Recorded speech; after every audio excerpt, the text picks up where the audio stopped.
रणथंभौर के जो चौहान हैं वो अजमेर के पृथ्वीराज चौहान के ही वंशज थे। और पृथ्वीराज चौहान की मृत्यु के बाद में तराइन का जब दूसरा युद्ध हुआ था 1192 ईस्वी में, जब अजमेर से चौहान साम्राज्य का पतन हो गया था, तो पृथ्वीराज चौहान थर्ड उनके पुत्र गोविंदराज रणथंभौर की ओर आ गए थे और रणथंभौर में एक नए चौहान साम्राज्य की स्थापना उनके द्वारा की गई थी। तो इस एक वीडियो में मैं कोशिश करूंगा, इस एक वीडियो में रणथंभौर का ये जो पूरा चौहान साम्राज्य है इसको कंप्लीट कर दूं। आपकी नॉलेज भी बढ़ेगी और अगर आप में से कोई एग्जाम दे रहे हैं तो एग्जाम के पॉइंट ऑफ व्यू से भी A to Z सारी इंफॉर्मेशन मैं आपको इसमें प्रोवाइड करा दूं, ताकि आपको किताब भी टच करने की आवश्यकता ना रहे। इतना मैं प्रयास करूंगा। तो इतनी तो हमको जानकारी है कि अजमेर से जब चौहान साम्राज्य का पतन हुआ तो पृथ्वीराज चौहान थर्ड के वंशज रणथंभौर की ओर आ गए थे। रणथंभौर में ले दे के 7 राजा हुए। 7वें राजा थे हमीरदेव चौहान और फिर यहां पर भी 1301 ईस्वी में, जुलाई 1301 ईस्वी में चौहान साम्राज्य का पतन हो गया। गोविंदराज यहां पर आए थे। तो गोविंदराज के बाद वल्लन देव, उसके बाद प्रहलाद, फिर वीर नारायण, फिर वाघभट्ट, फिर जैत्र सिंह और लास्ट में हमीरदेव चौहान। सबसे ज्यादा हमको जो जानकारी लेनी है वो हमीरदेव चौहान के बारे में लेनी है। बाकियों के संबंध में भी थोड़ी थोड़ी इंफॉर्मेशन है, वो भी हमको ध्यान में रखनी है। सबसे पहले रणथंभौर की लोकेशन को आप ध्यान में रखिए। रणथंभौर जो राजस्थान के सवाई माधोपुर जिले में है। दिल्ली सल्तनत जब हुआ करती थी इसकी नाक के ही नीचे था। जैसा अमीर खुसरो कहता है कि दिल्ली से अगर रणथंभौर जाना है तो 2 सप्ताह की दूरी है। अमीर खुसरो जो अलाउद्दीन खिलजी का भी दरबारी था, अलाउद्दीन खिलजी से पहले जलालुद्दीन खिलजी का भी दरबारी था। मतलब हमीरदेव चौहान का समकालीन था अमीर खुसरो जिसके द्वारा एक तो लिखा गया है तारीख-ए-अलाई, जहां से हमको अलाउद्दीन खिलजी के द्वारा जब चित्तौड़ पर हमला किया गया था उसकी जानकारी प्राप्त होती है। यहां से हमको अलाउद्दीन खिलजी के द्वारा जब रणथंभौर पर हमला किया गया था उसके संबंध में भी हमको जानकारी प्राप्त होती है कि कैसे रणथंभौर में खाने की बहुत किल्लत हो गई थी। और अमीर खुसरो ये कहता है जब अलाउद्दीन खिलजी ने अटैक किया था हमीरदेव चौहान के समय में, तो उसी के संबंध में अमीर खुसरो ये लिखता है कि कोई अगर सोने के 2 दाने भी आपको दे और ये कहे कि चावल का 1 दाना दे दो, तो सोने के 2 दानों के बदले भी चावल का 1 दाना भी उपलब्ध नहीं हो पा रहा था दुर्ग के अंदर 1301 की बात। इसके अलावा 1301 ईस्वी में जब अलाउद्दीन खिलजी जीत गया था, यहां पर रणथंभौर को जीत लिया था, तो इसके संबंध में भी अमीर खुसरो ये लिखता है कि आज कुफ्र का गढ़ इस्लाम का घर हो गया। मतलब जो काफिरों का जो गढ़ था वो आज इस्लाम का घर हो गया है। रणथंभौर दुर्ग के बारे में थोड़ा सा और, अकबर के जो दरबारी थे, अकबर के जो मित्र थे अबुल फजल, जिनके द्वारा अकबरनामा लिखा गया है, उन्होंने ये लिखा है कि राजस्थान का राजपुताना का ये जो दुर्ग है ये बख्तरबंद है। दरअसल ये दुर्ग बीच में है और इसके चारों तरफ पहाड़ियां हैं, अंडाकार पहाड़ियां, दूर से नजर नहीं आता। जब आप इसके करीब पहुंचते हैं तो नजर आता है कि यहां बीच में कोई दुर्ग है। तो जैसे बख्तर पहन लेते हैं ना कोई योद्धा, अपने आप को कवर कर लेता है, तो इसीलिए अबुल फजल ने कहा है कि ये वाला जो दुर्ग है ये बख्तरबंद है और इसके सामने जितने भी दुर्ग हैं वो सारे नंगे हैं। देखो, भले ही अगर आप एग्जाम के पॉइंट ऑफ व्यू से तैयारी देख रहे हैं इस वीडियो को, तो भले ही बीच बीच में पॉज कर लेना या एक बार पूरा सुन लेना। मैं जो भी आपसे बात कह रहा हूं ये सारी एग्जाम के पॉइंट ऑफ व्यू से इंपॉर्टेंट है कि ये किसने कहा कि दिल्ली से 2 सप्ताह की दूरी पर रणथंभौर है। अबुल फजल ने, अमीर खुसरो ने। सवाल आपसे पूछा जाएगा ये किसने कहा कि रणथंभौर बख्तरबंद है, इसके आगे सारे दुर्ग हैं वो नंगे हैं? अबुल फजल ने। आपसे पूछा जाएगा सवाई माधोपुर में किस दिशा की ओर ये है, तो उत्तर पूर्व की ओर है। ये सब बातें आपसे सारी पूछी जाएंगी। तो गोविंदराज जो है पृथ्वीराज चौहान थर्ड के जो बेटे थे वो यहां पर आए रणथंभौर की ओर। उन्होंने अपना साम्राज्य स्थापित किया। तो ये संस्थापक हो गए, उनके संस्थापक हो गए रणथंभौर के, चौहानों के। गोविंदराज ने दिल्ली की अधीनता स्वीकार की और दिल्ली को टैक्स देते रहे। मतलब इस समय शुरुआत में रणथंभौर के जो चौहान हैं वो दिल्ली के सुल्तानों के अधीन थे। दिल्ली में इस समय थोड़ा सा समझ लेना ताकि किसी चीज को आप रटे नहीं।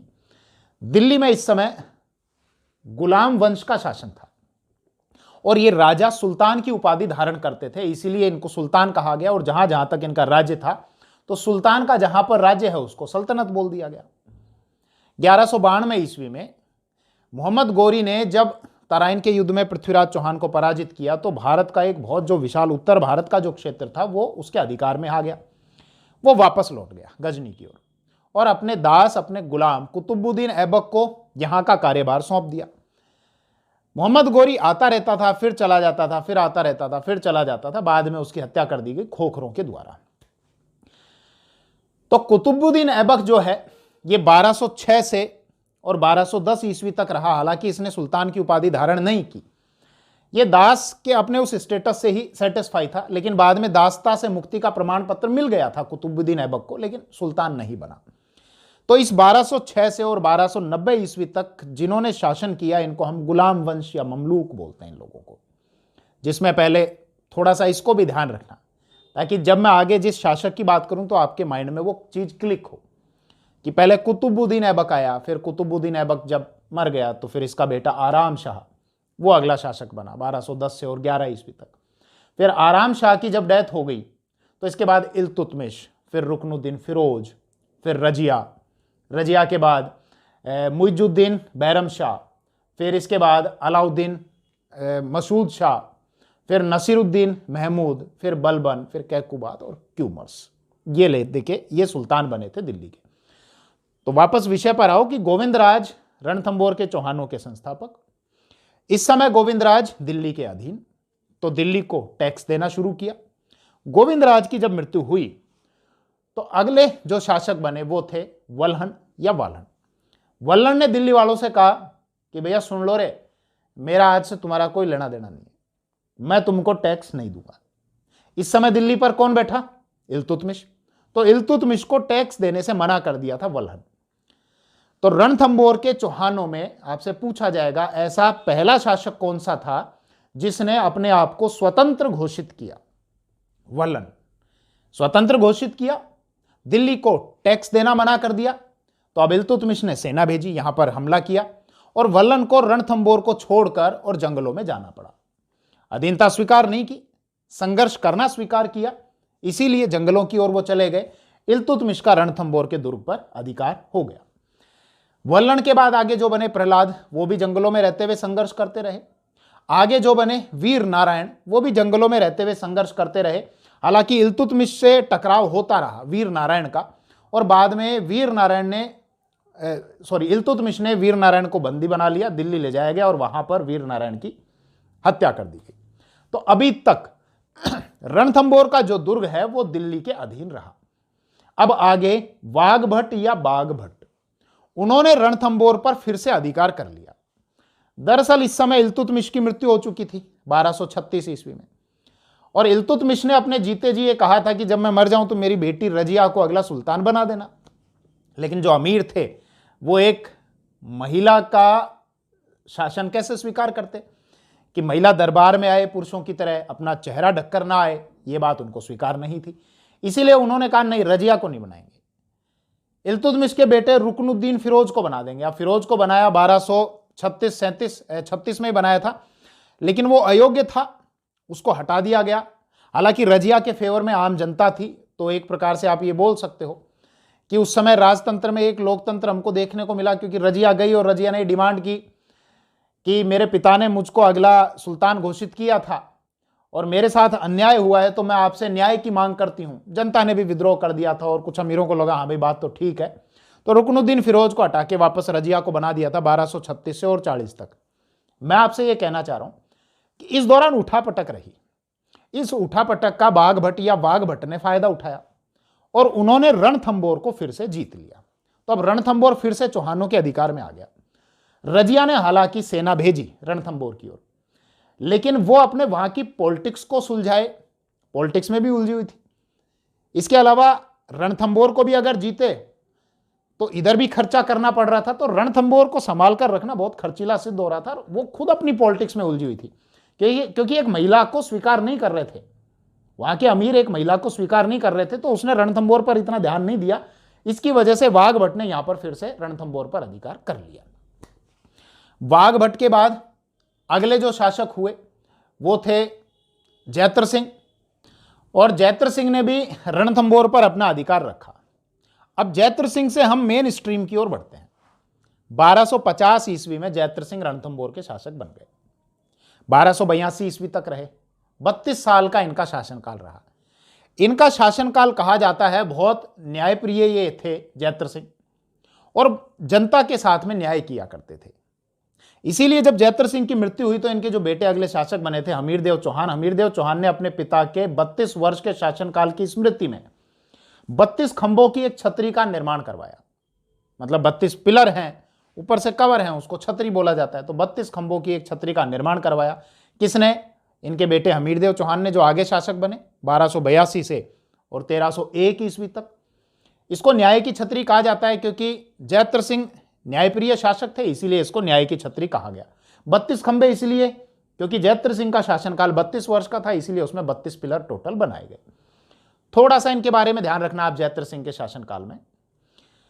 इस समय दिल्ली के जो सुल्तान थे वो थे नसीरुद्दीन महमूद, 1246 से और 1266 ईस्वी तक। और जैत्र सिंह का शासनकाल 1250 से और 82 तक। तो दोनों का एक ही जैसा है शासनकाल, टाइम पीरियड एक जैसा है।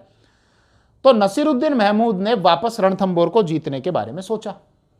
बलबन को भेजा सेना देकर, जा भैया बलबन, रणथंभौर को वापस जीत ले।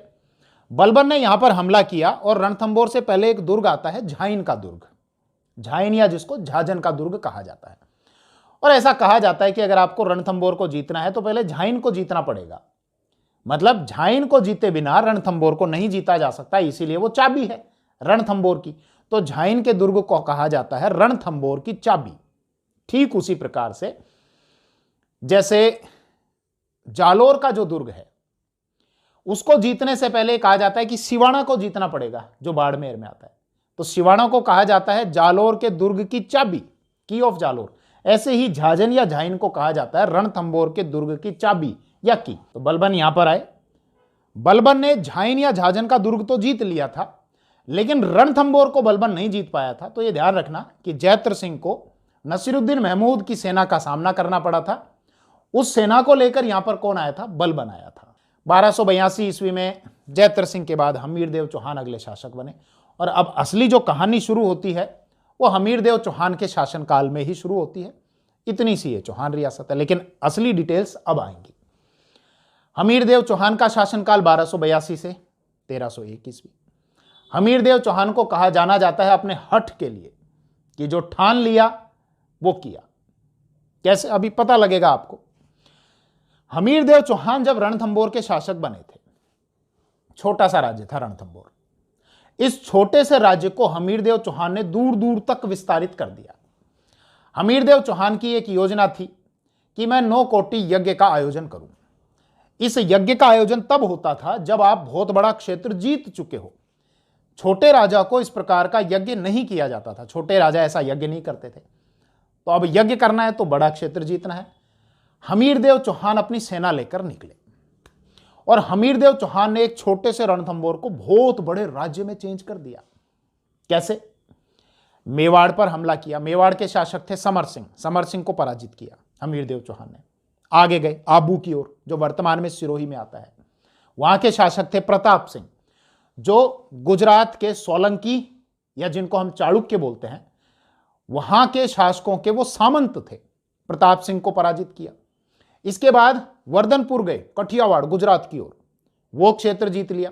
इतना याद नहीं रखना, मैं सारी बात इसलिए बता रहा हूं ताकि आपको ध्यान रहे कि छोटा सा रणथंभौर जब बड़े रणथंभौर में बदल गया तो दिल्ली के सुल्तानों के लिए यह जरूरी हो जाएगा कि भाई मेरी नाक के नीचे कोई बहुत बड़ा राज्य है, वो मुझे अनस्टेबल कर सकता है, अस्थायी कर सकता है। तो फिर उनके लिए जरूरी हो जाएगा रणथंभौर पर हमला करना। तो मैं केवल आपको यह समझाने के लिए बता रहा हूं, इस सबको याद करने की आवश्यकता नहीं है, करो तो बहुत अच्छी बात है। तो मेवाड़ को जीता, मेवाड़ के समर सिंह को हराया, आबू के प्रताप सिंह को हराया, वर्धनपुर जो कठियावाड़ में आता है वहां पर अपना अधिकार कर लिया, पुष्कर जो अजमेर में आता है वहां अपना अधिकार कर लिया, चंपा क्षेत्र को जीता। इसके अलावा बलबन क्षेत्र, जो कोटा, वर्तमान उस कोटा को कहा जाता था बलबन, इनके राज्य के अंतर्गत आ गया। इसके अतिरिक्त शिवपुर जो ग्वालियर में आता है मध्य प्रदेश में, वो इनके राज्य में आ गया। धार के राजा थे भोज परमार, उनको पराजित किया। और मालवा के क्षेत्र से हमीरदेव चौहान लगातार हाथी, पैसा वगैरह लिया करते थे। जितना भी हिस्सा इनके अंडर में था वहां से टैक्स लेते थे मतलब खजाना वगैरह लिया करते थे। इसके अलावा हाथी की आवश्यकता है तो मालवा के क्षेत्र से हाथी लिया करते थे। तो कुल मिलाकर इन क्षेत्रों को जीतते हुए चित्तौड़, आबू, वर्धनपुर, पुष्कर, चंपा, बलबन, शिवपुर, मालवा का क्षेत्र और वापस हमीर पहुंच गए फिर से रणथंबोर। तो वो छोटा सा जो हम रणथंबोर था अब वो बदल गया बड़े रणथंबोर में। तो अब इन्होंने एक यज्ञ का आयोजन किया और उस यज्ञ को कराने वाले जो पुरोहित थे, जो पंडित थे, वो थे विश्वरूप। ये नाम ध्यान रखना कि हमीर ने जब 9 कोटि यज्ञ का आयोजन किया तो किस पंडित के द्वारा, किस पुरोहित के द्वारा करवाया गया था? तो पंडित विश्वरूप के द्वारा उसको करवाया गया था। अब एक क्वेश्चन कि हमीर देव को ऐसा अवसर कब मिला? क्या दिल्ली वालों ने विरोध नहीं किया? दिल्ली के जो सुल्तान थे, तो इस समय दिल्ली अस्थायी हो रखी थी। बलबन 1287 ईस्वी में बलबन की मृत्यु हो गई और बलबन की मृत्यु के 3 साल के बाद ही ये गुलाम वंश का पतन हो गया और खिलजी वंश की शुरुआत हो गई। भाई सल्तनत काल में हम देखते हैं टोटल 5 वंश थे। पहले गुलाम हो गए, फिर खिलजी हो गए, फिर तुगलक हो गए, फिर सैयद हो गए, फिर लोधी हो गए।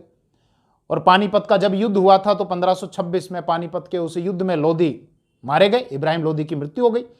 और फिर यहां पर मुगल आ गए थे। फिर हम देखते हैं कि मुगल साम्राज्य हो गया। मुगल जो थे वो राजा अपने आप को बादशाह कहते थे। इससे पहले जो सुल्तान थे, जो गुलाम, इसके अलावा खिलजी, तुगलक, सैयद, लोधी, ये अपने आप को सुल्तान कहा करते थे। तो वापस विषय पर आओ। मैं क्या बता रहा था आपको? हाँ, कि साहब दिल्ली ने कुछ विरोध नहीं किया क्या? हमीरदेव चौहान का विरोध नहीं हुआ क्या? तो 1287 ईस्वी में जब बलबन की मृत्यु हुई तो बलबन की मृत्यु के बाद कैकुबाद और क्यूमर्स छोटा सा बेटा था उसको शासक बनाया। तो दिल्ली आपस में उलझी हुई थी, उठापटक चल रही थी दिल्ली में। और जलालुद्दीन खिलजी, हम देखते हैं कि क्यूमर्स को मार के फिर खुद ही अगला सुल्तान बन गया था। तो इस उठापटक का रणथंबोर ने फायदा उठाया, हमीरदेव चौहान ने फायदा उठाया और छोटे से रणथंबोर को एक बड़े राज्य में बदल दिया। अब जलालुद्दीन खिलजी जब अगला शासक बना 1290 से और 1296 ईस्वी तक, तो जलालुद्दीन खिलजी ने देखा मेरे नाक के नीचे, दिल्ली के नीचे एक बहुत बड़ा राज्य है रणथंबोर, और ये रणथंबोर आज नहीं तो कल तो मेरे को दिक्कत करेगा। हालांकि जलालुद्दीन खिलजी ने ज्यादा अटैक नहीं किए, जैसा हम देखते हैं अलाउद्दीन खिलजी ने तो बहुत अटैक किए थे। जलालुद्दीन खिलजी ने इतने अटैक नहीं किए थे, लेकिन रणथंबोर पर हमला करना इसलिए जरूरी था कि वो बिल्कुल उसके बगल में था और रणथंबोर का अगर विस्तार होता है तो दिल्ली तक चला जाएगा रणथंबोर। तो 1290 और 1292 में जलालुद्दीन खिलजी ने रणथंबोर पर 2 बार हमला किया। 1290 में जो हमला हुआ था 1290-91 में, इसमें झाइन के दुर्ग को जीत लिया गया था पहले। और झाइन के दुर्ग को जब जीता तो हमीरदेव चौहान ने भी अपनी सेना भेजी गुरुदास सैनी के नेतृत्व में। गुरुदास सैनी और जलालुद्दीन खिलजी की सेना के बीच में लड़ाई हुई, जिसमें गुरुदास सैनी की मृत्यु हो गई। अब यह ध्यान रखना, यह पूछा जाता है कि जब जलालुद्दीन खिलजी ने रणथंबोर पर हमला किया था तो उस समय रणथंबोर के कौन से सेनापति की मृत्यु हो गई थी? तो गुरुदास सैनी की। जलालुद्दीन खिलजी का मनोबल बढ़ गया, लेकिन वो झाइन से आगे रणथंबोर को बढ़कर नहीं जीत सका। 1292 ईस्वी में रणथंबोर को जीतने के लिए फिर से हमला किया और बहुत लंबे समय तक जलालुद्दीन खिलजी ने रणथंबोर के दुर्ग को घेर कर रखा। लेकिन जब नहीं जीत सका उसको, तो फिर वापस यहां से जाने का निर्णय लिया और अपने सेनापति मलिक अहमद चाप को यह कहा कि लो चलो भाई खड़े हो। बोले क्यों? अरे बोले छोड़ो, चलेंगे यहां से। तो मलिक अहमद चाप ने जब पूछा कि क्यों साहब, बिना जीते कैसे? तो जलालुद्दीन खिलजी ने कहा कि अरे क्या करना है इस दुर्ग को जीत के, मैं ऐसे 10 दुर्गों को भी मुसलमान के एक बाढ़ के बराबर भी नहीं समझता। तो ये भी आप कथन ध्यान रखना कि ये किसने कहा था कि मैं ऐसे 10 दुर्गों को भी मुसलमान के एक बाढ़ के बराबर भी नहीं समझता? जलालुद्दीन खिलजी ने। कौन से दुर्ग के लिए? रणथंबोर के दुर्ग के लिए कहा था। ये पूछा हुआ है और पूछा जाता है कई बार एग्जाम में।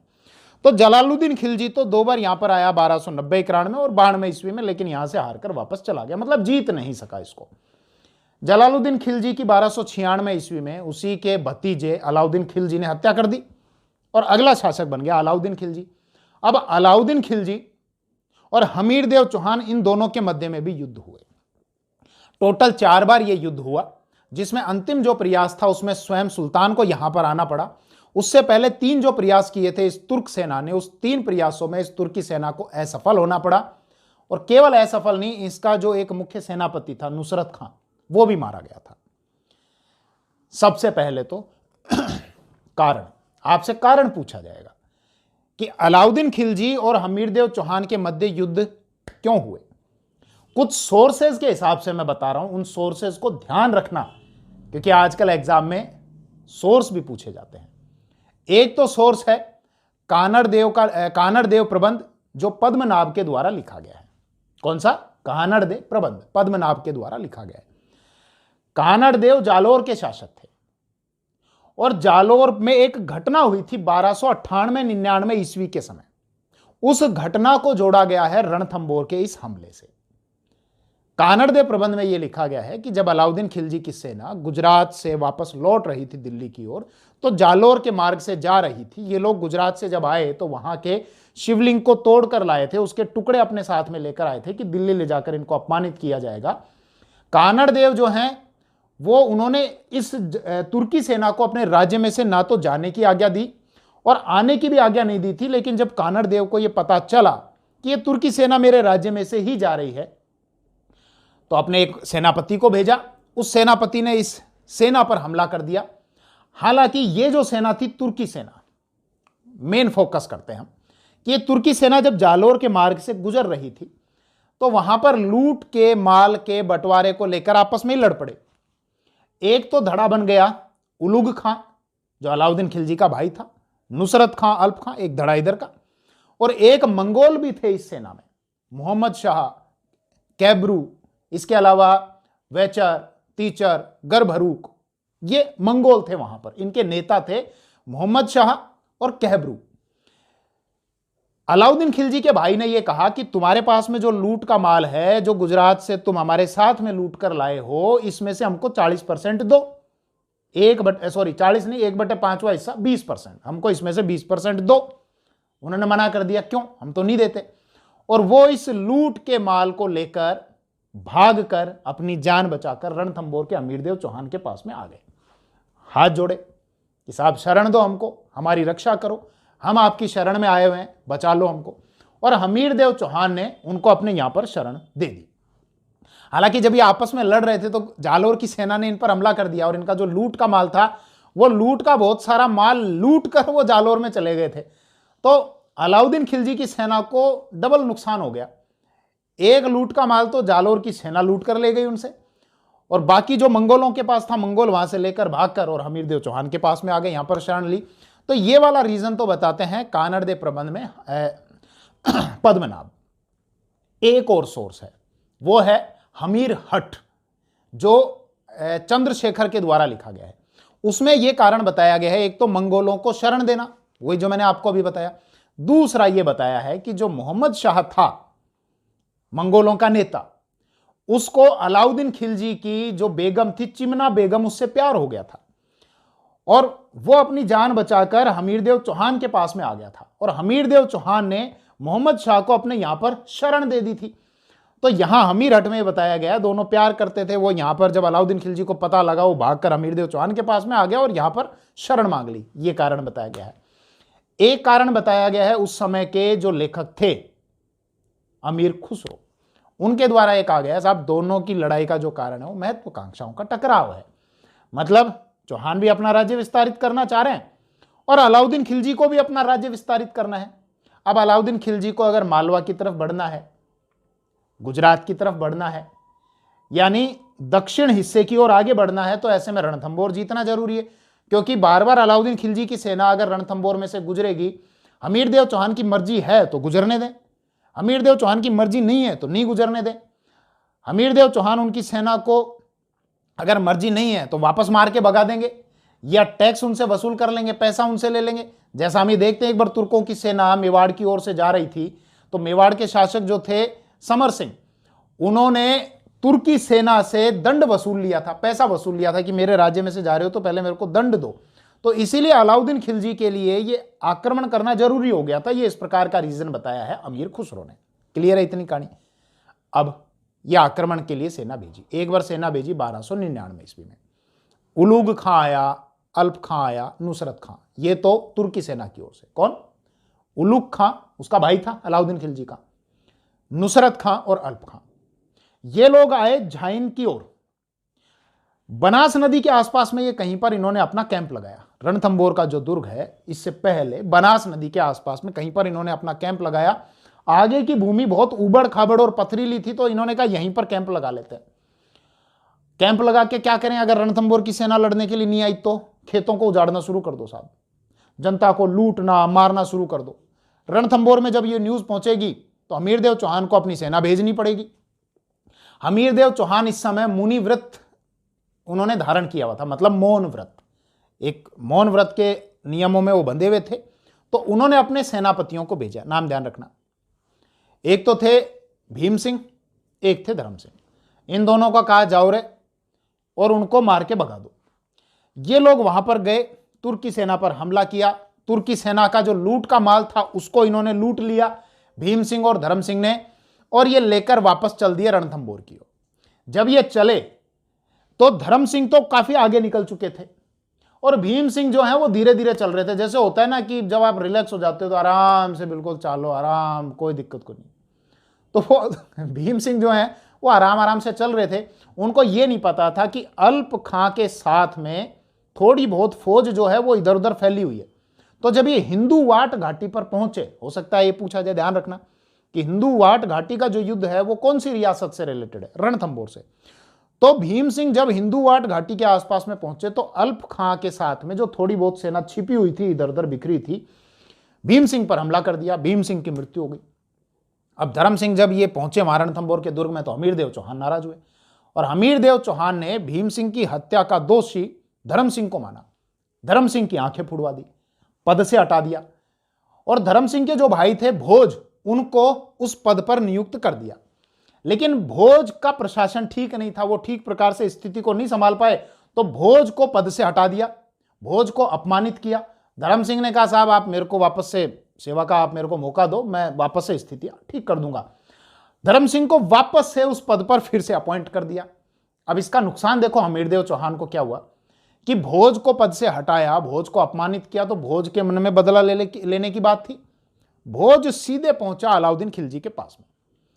अलाउद्दीन खिलजी ने उसको एक जागीर दे दी, जगरा की जागीर। कौन सी? जगरा की जागीर दी।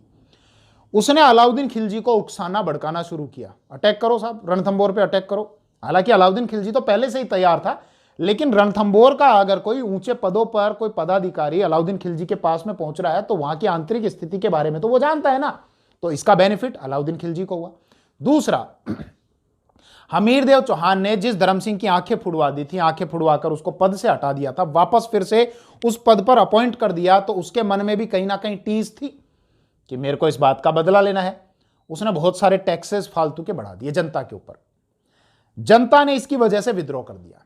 हालांकि कुछ लोग ये कहते हैं कि जब युद्ध हुआ करता था, युद्ध के दौरान खर्चा ज्यादा होता था सेना पर, उसकी वजह से लगभग हर राज्य टैक्स बढ़ा ही दिया करते थे। ऑब्वियसली ये बात भी समझ में आती है कि जब युद्ध होगा तो खर्चा ज्यादा होगा, खर्चा ज्यादा होगा तो पैसा कहां से आएगा? जनता से टैक्स जो वसूलेंगे उसी से आएगा। खैर, ये दो चीजें ऐसी थी। अलाउद्दीन खिलजी ने फिर से सेना भेजी दूसरी बार, और अब इस तुर्की सेना को मार भगाने के लिए हमीरदेव चौहान ने फिर से अपनी सेना रवाना की। अपने भाई वीरम को भेजा, जा भाई वीरम, रणमल को भेजा, रतिपाल को भेजा और इन मंगोल सैनिकों को भेजा, जाओ रे तुम भी लड़ो उन तुर्कों के साथ में। कौन? मोहम्मद शाह, कैब्रू, गर्भरूक, तीचर और वेचर, इनको भेजा गया। ये गए, तुर्की सेना को ढंग से पकड़ के ढंग से धोया तुर्की सेना को, और इनकी जो महिलाएं थी उन महिलाओं को बंदी बना लिया। एक सोर्स है हमीर महाकाव्य, नयन चंद्र सूरी के द्वारा लिखा हुआ है, उसमें यह जानकारी मिलती है कि इस तुर्की सेना की जो महिलाएं थी उन महिलाओं को बंदी बना लिया और गांव में जगह जगह मट्ठा बेचने के काम पे लगा दिया, ताकि लोगों को यह पता चले कि साहब तुर्की सेना को न केवल हराया है, इनकी महिलाओं को बंदी बना लिया। वैसा दुर्व्यवहार नहीं किया जैसा किया जाता था दूसरे पक्ष के द्वारा। जगह जगह उनको मट्ठा बेचने के काम पर इसीलिए लगाया ताकि कोई पूछे ये कौन है, बोले तुर्की महिला। अच्छा, तो इसका मतलब उनको हरा दिया, उनकी महिलाओं को मट्ठा बेचने के काम पे लगाया हुआ है। ये सोर्स से जानकारी मिलती है हमको, हमीर महाकाव्य नयन चंद्र सूरी। लेकिन कुछ लोग ये कहते हैं कि साहब तुर्की सेना में महिलाएं नहीं चला करती थी। खैर, जो भी बात थी मैंने आपको बताई। तो दूसरी बार ये तुर्की सेना हारी। अब तीसरी बार अलाउद्दीन खिलजी ने फिर सेना भेजी। अरे बोले 2 बार कुट के आ गए, जाओ फिर से जाओ सेना लेके। तीसरी बार आए उलुग खां और नुसरत खां। अब अलाउद्दीन खिलजी ने इनके कान में बोला था, कान में क्या बोला कि इस बार दोनों मोर्चों पे काम करना, संधि की भी बात करते रहना, और युद्ध की तैयारी भी करते रहना, जैसे चाइना करता है कि साहब ऊपर से तो हाँ ठीक है ये कर लेंगे यार, अपन मिल बांट के रहेंगे यार, भाई भाई यार कोई नहीं, और इंटरनल तैयारी भी करता रहता है, लड़ाई की अपनी तैयारी भी चालू रखता है। तो इन्होंने क्या किया, ऊपर से तो हमीरदेव चौहान से संधि की बात करनी शुरू की। बोले साहब संधि कर लेते हैं, कोई दिक्कत नहीं है, आप इनको मंगोलों को लौटा दो ना हमको। हमीरदेव चौहान ने कहा नहीं लौटाऊं तो नहीं, अरे मेरी शरण में आए हुए व्यक्ति हैं, शरण में आए हुए व्यक्तियों को कैसे लौटा दूंगा। बोले अच्छा फिर एक काम करो, इनको मत लौटाओ, दूसरी शर्त मान लो। बोल दूसरी शर्त क्या, सुल्तान को 4 हाथी दे दो। अच्छा ठीक है, इसके अलावा 4 लाख मोहर दे दो। अच्छा ठीक है, और बोले अपनी बेटी की शादी कर दो। हमीरदेव चौहान ने कहा सुनो रे, जितनी तुमने मोहर मांगी है ना मेरे से, तुम्हारे सुल्तान के शरीर पर मैं अपनी तलवार से उतने ही घाव करूंगा। अब कितनी मोहर मांगी थी, 4 लाख। तो इसका अर्थ यह है कि हमीरदेव चौहान ने कहा कि 4 लाख घाव करूंगा। अब कुछ लोग ये कहते हैं कि 4 लाख घाव कैसे होंगे साहब शरीर पे। अरे भाई कहने की बात है, वो कह दिया। अब 4 लाख की एक घाव किया, वो पता नहीं है, कहने की बात है, ऐसा कहा था। तो यहां पर इन्होंने ऊपर से संधि की भी बात की, साथ के साथ इन्होंने सुरंग खुदाने का काम भी किया। इसके अलावा दुर्ग के ज्यादा से ज्यादा निकट पहुंचने की रणनीति पर भी इन्होंने काम किया। लेकिन अंदर से चौहानों ने जलते हुए गोले फेंके।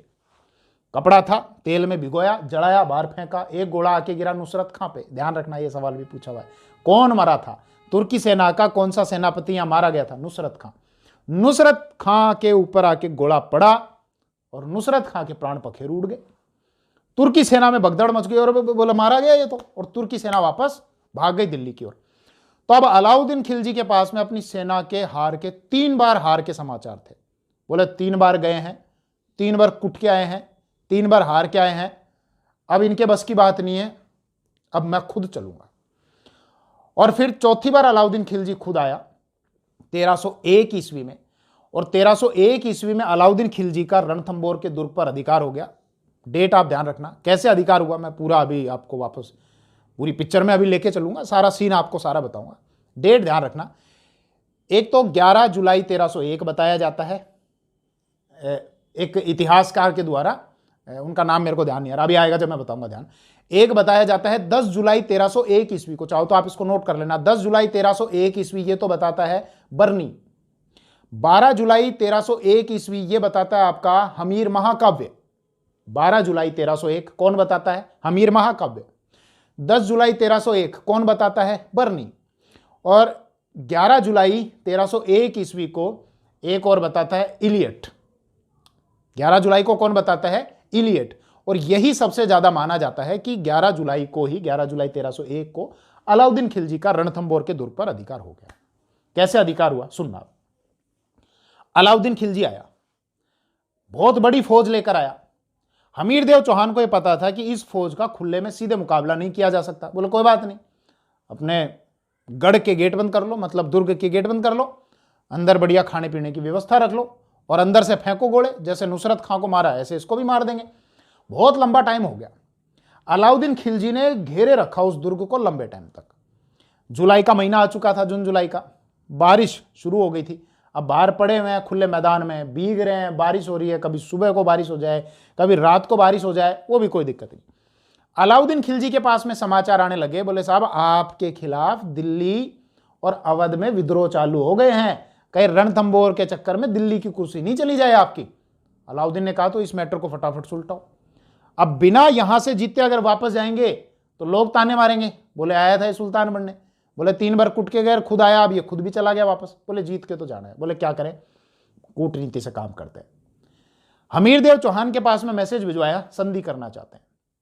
हमीरदेव चौहान ने रतिपाल को भेजा, अपने सेना नायक को, बोले जाओ भाई बात कर लो। अलाउद्दीन खिलजी ने रतिपाल से यह कहा मेरा साथ दे, रणथंबोर को जीतने के बाद रणथंबोर तेरा। दूसरे एक व्यक्ति से मिला, रणमल से, ये हमीरदेव चौहान के व्यक्ति हैं। रतिपाल को अपनी ओर मिला लिया, रतिपाल के माध्यम से रणमल को भी अपनी ओर मिला लिया। एक और व्यक्ति है सुरजन शाह, उसको भी अपनी ओर मिला लिया। ये धोखेबाज है, नाम ध्यान रखना, रणमल, रतिपाल, सुरजन शाह। इनकी मिली भगत से इन्होंने क्या किया, दुर्ग में कुछ मोर्चों से सेना हटा दी या कुछ मोर्चों से सेना कम कर दी। वहां से अलाउद्दीन खिलजी की सेना को दुर्ग में अंदर प्रवेश करने का मौका मिल गया। जब सेना ही नहीं है, सैनिक ही नहीं है, तो आराम से जाओ, वहां पर एंट्री कर गए। यहां पर यह युद्ध हुआ और इस युद्ध में हमीरदेव चौहान लड़ते लड़ते लड़ते लड़ते मृत्यु को प्राप्त हुए। वीरांगनाओं के द्वारा यहां पर जौहर हुआ। हमीरदेव चौहान की पत्नी थी रंग देवी, या कुछ जगह गंग देवी भी लिखा हुआ है, उनके द्वारा यहां पर जौहर हुआ। हालांकि जब यह ऐसी स्थिति थी, बाहर अलाउद्दीन खिलजी को भी प्रॉब्लम हो रही थी, बारिश की वजह से भी, इसके अलावा दिल्ली और अवध में जो विद्रोह हो रहे थे उसकी वजह से, और अंदर हमीरदेव चौहान जो थे उनको भी वहां प्रॉब्लम हो रही थी, क्योंकि अब खाने पीने के सामान की किल्लत हो रही थी। इसीलिए अमीर खुसरो ये लिखता है, जो वहां पर था खुद अलाउद्दीन खिलजी के साथ में, कि दुर्ग के अंदर खाने पीने के सामान की इतनी किल्लत हो गई है कि सोने के कोई 2 दाने अगर आपको देना कि भैया सोने के 2 दाने ले लो और चावल का 1 दाना मुझे दे दो, तो भी उपलब्ध नहीं था। सोने के 2 दानों के बदले भी चावल का 1 दाना भी उपलब्ध नहीं हो पा रहा था। यही अमीर खुसरो एक बात और लिखता है, जब अलाउद्दीन खिलजी का चित्तौड़ के दुर्ग पर अधिकार हो गया था, तो ये लिखता है कि आज कुफ्र का गढ़ इस्लाम का घर हो गया है। मतलब आज जो काफिर का जो गढ़ था ना, जो दुर्ग था, वो आज इस्लाम का घर हो गया है। एक और कथन यहां पर ध्यान रखना, इसामी के द्वारा यह कहा गया है कि हमीरदेव चौहान के परिवार के किसी भी सदस्य को जिंदाबंदी नहीं बनाया जा सका। मतलब या तो बहुत सारे लोग मृत्यु को प्राप्त हो गए, या जौहर कर लिया था, महिलाओं के द्वारा जौहर कर लिया गया था, तो कोई भी व्यक्ति हमीरदेव चौहान के परिवार वाला कोई भी यहां पर जिंदा नहीं पकड़ा गया। अब एक बात आती है, रणमल को यह कहा था कान में बोला था ना हमीरदेव चौहान, तेरे को बादशाह बना दूंगा, रणथंबोर के चौहान का। क्या किया रणमल रतिपाल का? उनको बुलाया, बोले जो अपने राजा का नीवा, मेरा क्या होगा, हाथियों के पैरों तले कुचलवा दो इनको। रणमल और रतिपाल को हाथियों के पैरों तले कुचलवा दिया। मंगोलों का क्या हुआ? हम अलाउद्दीन खिलजी की नजर पड़ी एक व्यक्ति पर, जो घायल सैनिकों में पड़ा हुआ था, दर्द से कराह रहा था, घाव लगे हुए थे शरीर पर, तड़प रहा था। अलाउद्दीन खिलजी ने देखा ये तो वही है मंगोल नेता मोहम्मद शाह। अलाउद्दीन खिलजी ने कहा लाओ, पकड़ के लाओ रे इसको मेरे पास में। अलाउद्दीन खिलजी के सैनिक पकड़ के लाए। अलाउद्दीन ने पूछा, तू बहुत पीड़ा में इस टाइम, तेरा इलाज करवा देता हूं, तेरे इन घावों को सही करवा देता हूं, तू जब सही हो जाएगा, बिल्कुल स्वस्थ हो जाएगा, तो तेरा मेरे प्रति क्या व्यवहार रहेगा, तू मेरे साथ क्या करेगा? तो उसने बहुत अच्छी बात कही, और इसे समझ में आता है कि उस मंगोल नेता ने हमीरदेव चौहान के उस एहसान को माना। उसने कहा सबसे पहले तो तेरा कत्ल करूंगा, और उसके बाद हमीरदेव चौहान के किसी वंशज को यहां की गद्दी पर बैठाकर जीवन भर उसकी सेवा करता रहूंगा। यह बात उसको अच्छी नहीं लगी अलाउद्दीन को। अलाउद्दीन ने उसकी हत्या करवा दी, और हत्या कराने के बाद हालांकि उसका पूरे इस्लामिक रीति रिवाज के साथ में उसका अंतिम संस्कार करवाया गया। तो हमीरदेव चौहान की मृत्यु के साथ ही अलाउद्दीन खिलजी का रणथंबोर के दुर्ग पर अधिकार हो गया, और रणथंबोर से चौहान साम्राज्य का पतन हो गया। अब कुछ फैक्ट्स आप और ध्यान रखना जो एग्जाम के लिए बहुत इंपॉर्टेंट हैं।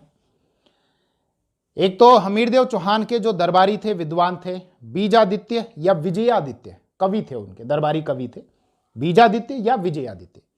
इसके अलावा हमीरदेव चौहान के गुरु थे राघव देव। इसके अतिरिक्त ये कई बार हमीरदेव चौहान की सेना के बारे में पूछ लिया जाता है, घुड़सवारों की संख्या के बारे में।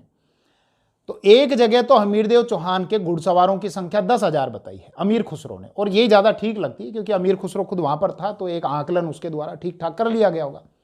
तो अमीर खुसरो कहता है 10,000 घुड़सवार थे, जबकि सर हिंदी ये कहता है कि साहब 12,000 घुड़सवार थे। तो 10,000 और 12,000 घुड़सवार में हालांकि कोई ज़्यादा डिफरेंस है नहीं। इसके अतिरिक्त ध्यान रखना, हमीरदेव चौहान के मैंने आपको सारे सैन्य अभियान बताए थे कि हमीरदेव चौहान ने आबू पर अधिकार कर लिया, मेवाड़ पर कर लिया, वर्धनपुर जो कठियावाड़ गुजरात में आता है, पुष्कर में कर लिया, चंपा में कर लिया, बलबन क्षेत्र जिसको कोटा कहा जाता था उस पर कर लिया था, धार मालवा वाले क्षेत्र पर कर लिया था। इसके अलावा एक बात और ध्यान रखना जो मेरे दिमाग से निकल गई थी कि भामरस के राजा थे अर्जुन। हमीरदेव चौहान ने जो सैन्य अभियान चलाए थे उसमें सबसे पहला वाला यही था। भामरस के शासक थे अर्जुन, उनको पराजित किया था। तो ये पहला सैन्य अभियान था। हो सकता है आपसे पूछा जाए कि हमीरदेव चौहान का पहला सैन्य अभियान कौन सा था, तो भामरस के शासक अर्जुन के विरुद्ध था।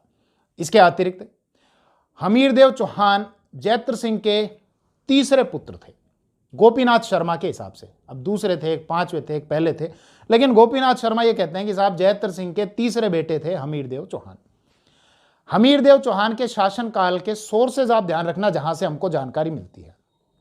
इसमें से दो सोर्स तो ऐसे हैं जो उसी समय के हैं, जैसे एक तो अमीर खुसरो खुद था, इसके अतिरिक्त जियाउद्दीन बर्नी, ये भी उसी समय का ही व्यक्ति था, जियाउद्दीन बर्नी, जिसने तारीख ए फिरोज शाही लिखी गई है इसके द्वारा। गुलाम वंश के बाद खिलजी आए थे आपके, खिलजी के बाद आपके तुगलक आए थे। तो तुगलक में एक तो मोहम्मद बिन तुगलक और एक फिरोज शाह तुगलक। तो फिरोज शाह तुगलक के आरंभिक जो शासनकाल के 6 वर्षों के बारे में यहां से जानकारी प्राप्त होती है तारीख है फिरोज शाही से। और बर्नी के द्वारा, जियाउद्दीन बर्नी के द्वारा ये किताब इसलिए लिखी गई थी कि सुल्तान खुश हो जाएगा, कुछ मेरे को थोड़ा पैसा वगैरह इनाम वगैरह भी दे देगा, लेकिन फिरोज शाह ने इस पर ध्यान ही नहीं दिया और जियाउद्दीन बर्नी गरीबी में ही इसकी मृत्यु हो गई। तो ये तो समकालीन सोर्सेज है, बर्नी के तारीख है फिरोज शाही और इसके अतिरिक्त अमीर खुसरो वाला। इसके अलावा और जो सोर्सेज हैं, एक तो है सुरजन चरित्र और हमीर हट, ये चंद्रशेखर के द्वारा लिखा गया है, जो बूंदी के शासक थे, बूंदी के हाड़ा भी चौहान ही थे, चौहानों की शाखा थी हाड़ा। तो बूंदी के सुरजन हाड़ा के दरबारी थे चंद्रशेखर, जिनके द्वारा सुरजन चरित्र लिखा गया है। इसके अलावा हमीर हट लिखा गया है।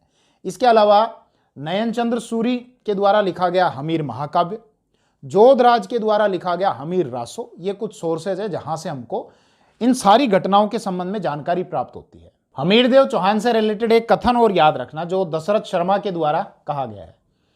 दशरथ शर्मा ने कहा कि यदि हमीरदेव चौहान में कोई कमियां भी थी तो उनके वीरोचित युद्ध, मतलब वीरों की तरह उन्होंने जो युद्ध किया उसके आगे, इसके अलावा अपनी वंश की प्रतिष्ठा के लिए जो उन्होंने किया उसके आगे, और अपनी शरण में आए हुए व्यक्तियों को जो शरण दी, तो इन गुणों के कारण अगर हमीरदेव चौहान में कोई कमियां भी थी तो वो नगण्य हो जाती हैं कि साहब उनकी कमियों को आप भूल सकते हो, ध्यान नहीं दो तो भी कोई दिक्कत नहीं है, क्योंकि हमीरदेव चौहान में अच्छाइयां इतनी थी कि कमियों को नगण्य माना जा सकता है। तो ये मैंने कोशिश की कि इस एक ही वीडियो के माध्यम से आपको पूरा रणथंभौर का जो चौहान है वो सारा सब कंप्लीट करवा दूं। Thank you. जय हिंद।